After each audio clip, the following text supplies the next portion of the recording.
It's time for a very special bonus episode of The Joshcast. The Joshcast was not filmed before a live studio audience, which I feel like what I just said there is like a joke that someone else has used before. Joshcast was filmed before a hostile and a different universe. Yeah, it's really exciting to be here today, isn't it? And then, because I'm filming in a hostile and a different universe, instead of a laugh instead of an audience laugh, instead of a bunch of people laughing, we hear the hollow emptiness of indifference in between every joke.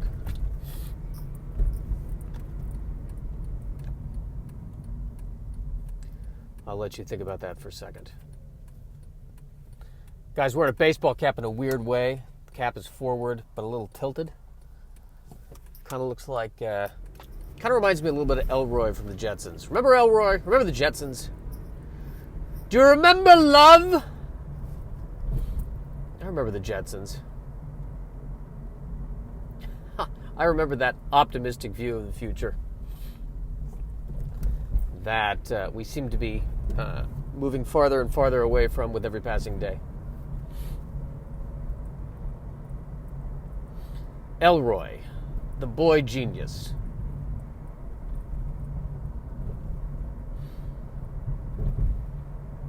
Elroy from the Jetsons. The Jetsons. It was one of those cartoons along the same lines as the Flintstones that had a laugh track, which I just find bizarre. It's all animated. There's no studio audience. Maybe there was a studio audience. It would have been great if they had a studio audience, but it was an animated studio audience, so it consisted of various cartoon characters.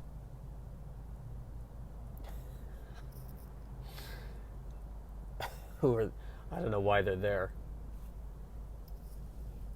Just different.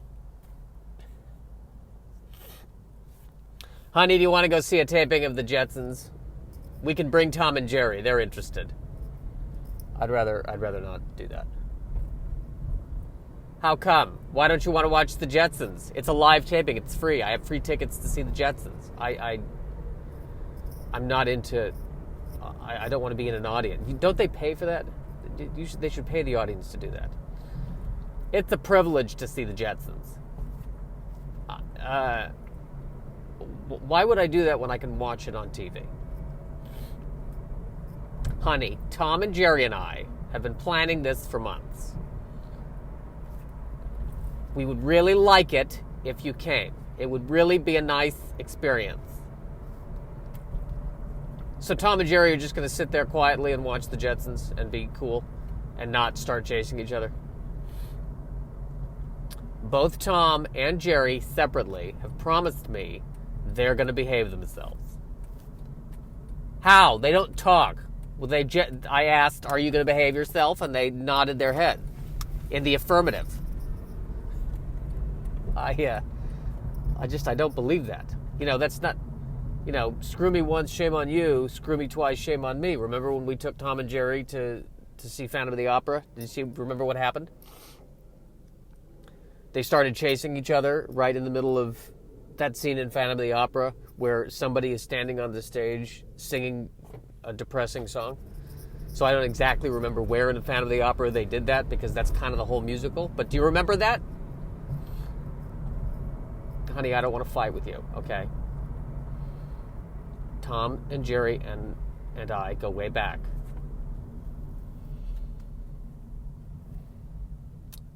Before we were together, you don't need to tell me the story. I know the story. Before we were together, in the late 70s, Tom and Jerry and I briefly started a detective service. Yeah, I know. You don't need to tell me about Tom and Jerry and Gladys. I know. We tried to shop that as the series, and we just couldn't find a buyer. But it had legs, and it still does have legs. I know about the legs. I know about all of this. I've read the pilot script for Tom, Jerry, and Gladys, and it's a compelling script, and it's a great story about a young Jewish woman and her sidekicks, a cat and mouse who chase each other, and in every episode they chase each other and inadvertently solve the case. I get the magic. I'm not trying to argue any of this. I don't want to go watch a live taping of the Jetsons. How are they even doing a live taping of the Jetsons? The Jetsons, they're flying all over the Astral City or whatever. But they put the studio audience in this hover ship, and the hover ship just follows. Why even have a studio? They could just do it closed circuit. I mean, that sounds dangerous. You're saying we have to do audience work in a flying in a hover ship? They do it every week, honey. They tape every week on Thursdays. They've never had a problem.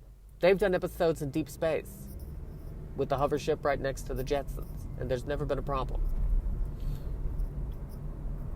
Now, we're going to pick up Tom first, and then we're going to pick up Jerry. Tom is going to be ready. Jerry has a prior engagement, but he should be ready in time. Don't tell me what the prior engagement is. I don't want to know what it is. I wasn't going to tell you what it was. Good. I don't care what the prior engagement was. He's writing a novel. Oh, here we go. He's writing it's a really great premise. It's about this cat and mouse. So you're going to come and see it with us? Fine. I will come and see the taping of the Jetsons with you. And Tom and Jerry. The name of his book is called Jerry and Tom. You see the reversal? Yeah, I get the reversal of the name. That's very clever. That's good.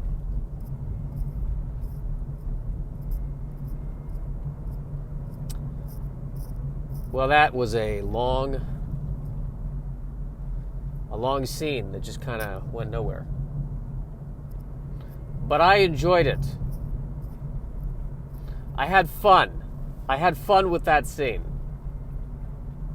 And it's important to have fun. It's important to find joy in the daily activities that we're dealing with.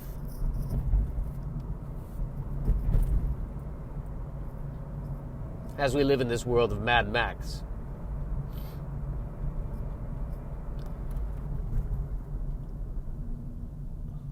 Who are you?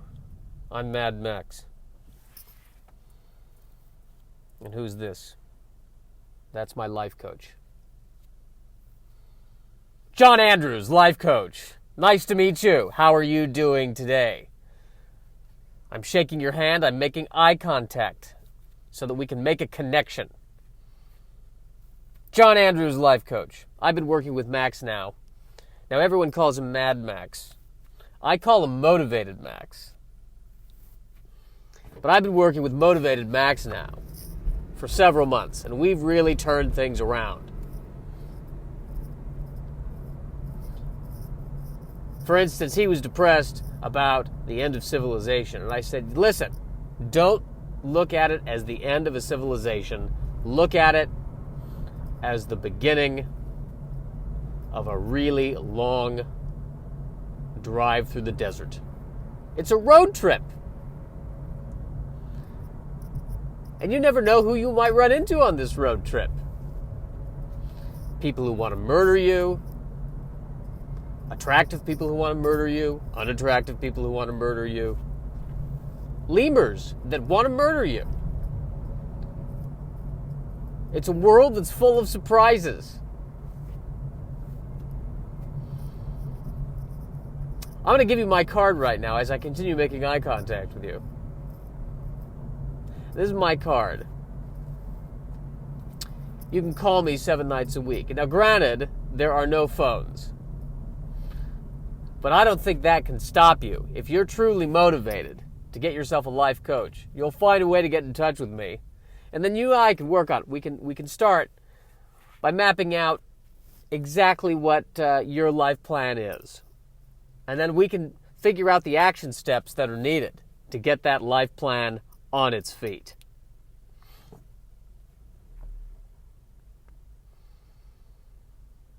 Yes, I'm Mad Max. I'm Motivated Max. And I've had this life coach now for the better part of a year. And he really has turned my life around. It was really hard at first to be a lone warrior. And, thanks to the life coaching, I can start my day now with, I wouldn't say a smile, but I can start my day with fewer tears thanks to my life coach. That's right. He wasn't able to turn the frown upside down. The frown is still upside down, but it's got a twinge of upside downness to it.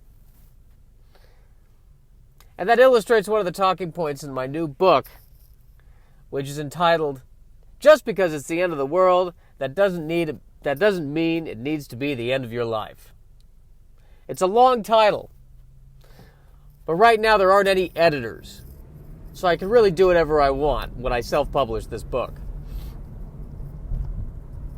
And it's very difficult to self-publish a book in this day and age, by the way. In fact, this is a fun fact, but every single page of this book is actually a piece of skin of someone who's been brutally slaughtered by motorcycle gangs. Because if it's one thing I believe in, it's recycling.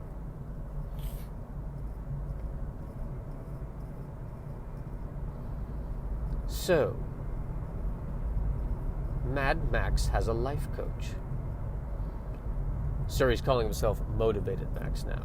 So, Motivated Max has a life coach.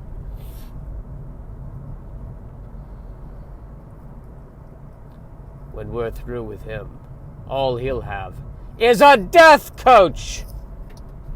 Ah ha ha ha ha ha ha ha ha ha.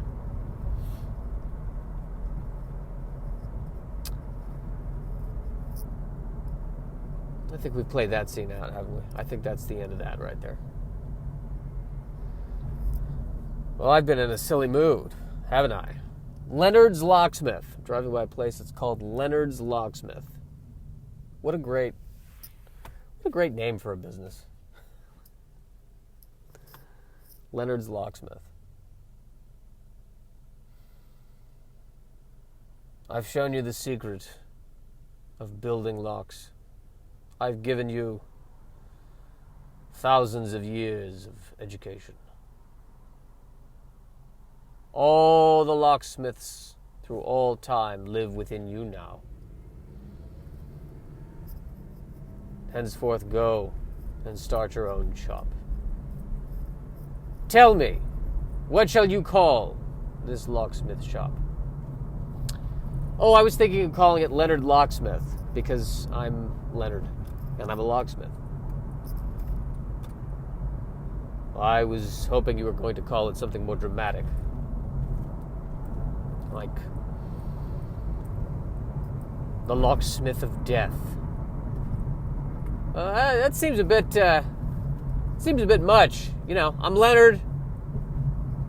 There are locks that need to be made, picked, repaired. I can do that. Leonard Locksmith.